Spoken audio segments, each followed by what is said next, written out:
এই দেখো বন্ধুরা, আজকে আমি পনির রান্না করব। তার জন্য পনিরটাকে ভাজার পরে গরম জলে ভিতরে লবণ দিয়ে ভিজাতে দিয়েছি,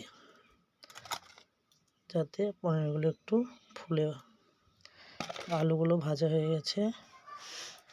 এই দেখো বন্ধুরা, পনিরের জন্য মশলা, পনির মশলা, টমেটো কুচি, আর ভেজানো আছে কাজু, কিশমিশ, পোস্ত, জিরে, শুকনো লঙ্কা, কাঁচা লঙ্কা। এবার লঙ্কা তোমরা যেরকম খাবে সেরকম দেবে। আদা কুচি। এবার এগুলো মিক্সার করে নিয়ে আসবো। তারপরে কড়াইয়ে তেল দেওয়া হয়ে গেছে, মশলাটা মিক্সার করে নিয়ে আসি।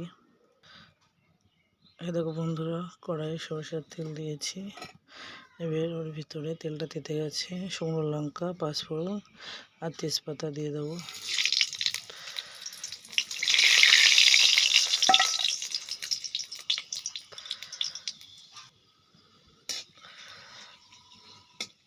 এগুলো লাল লাল হয়ে গেলে মশলাটা ঢেলে দেবো। হয়ে গেছে, মশলাটা দিয়ে দেবো।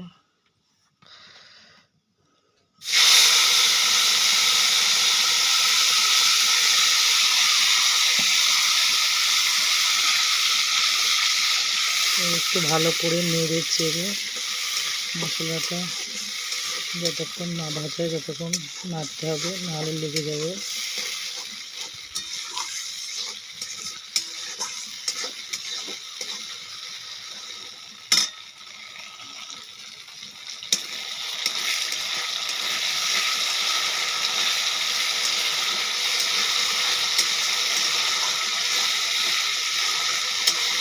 প্রায় হয়ে এসেছে বন্ধুরা, একটু নাড়াচাড়া করলে হয়ে যাবে।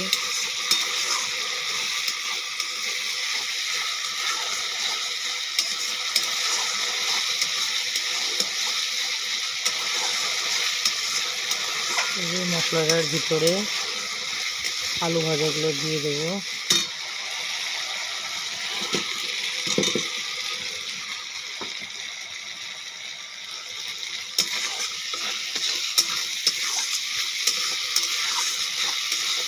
আলুগুলো একটু ভালো করে কষিয়ে নিয়ে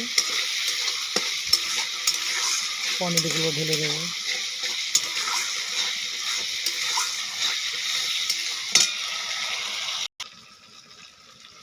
দেখো বন্ধুরা, পনিরগুলো কিন্তু গরম জলে দেওয়ার পরে বড় বড় হয়ে গেছে, আবার নরম হয়ে গেছে। এবার আমি এটা জলটা সম্পূর্ণ কড়াইয়ে ঢেলে দেবো। তোমরা মনে করলে এটা ছেঁকে অন্য জলও দিতে পারো, কিন্তু আমি এটা গরম জল বলে দিয়ে দেবো। ঢেকে রেখেছিলাম, এখন একটু উষ্ণ গরম হয়ে আছে জলটা। এবার আমি দিয়ে দেবো কড়াইয়ে ঢেলে।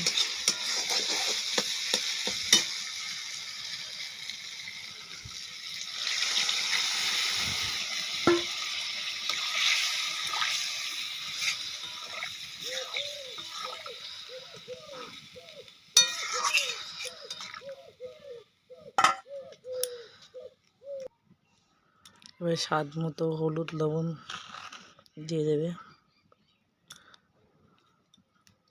যেহেতু আগে দেখতে লবণ দেওয়া ছিল জলের ভিতরে, তার জন্য এটুকুই দিলাম, হয়ে যাবে। আর হলুদটা আমি দিয়ে দিয়েছি।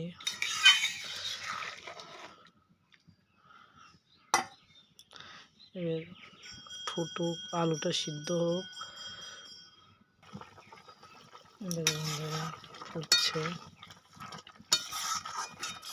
আলুটা এখনো সিদ্ধ হয়নি, সিদ্ধ হোক।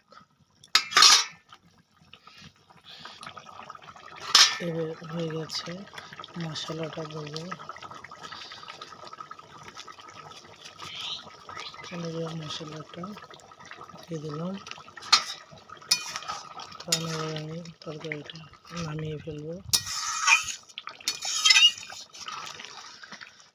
এটুকু ঝোল না তুলে পনিরটা পুরো পরে শুকনো হয়ে যাবে, খেতে ভালো লাগবে না। এই ঝোলটুকু রাখলে অনেকটা নরম হয়ে থাকবে, শক্ত আঁকাটা হবে না। তার জন্য ঝোল ঝোল করে নামানো ভালো, খেতে ভালো লাগবে। এবার নামিয়ে ফেলবো।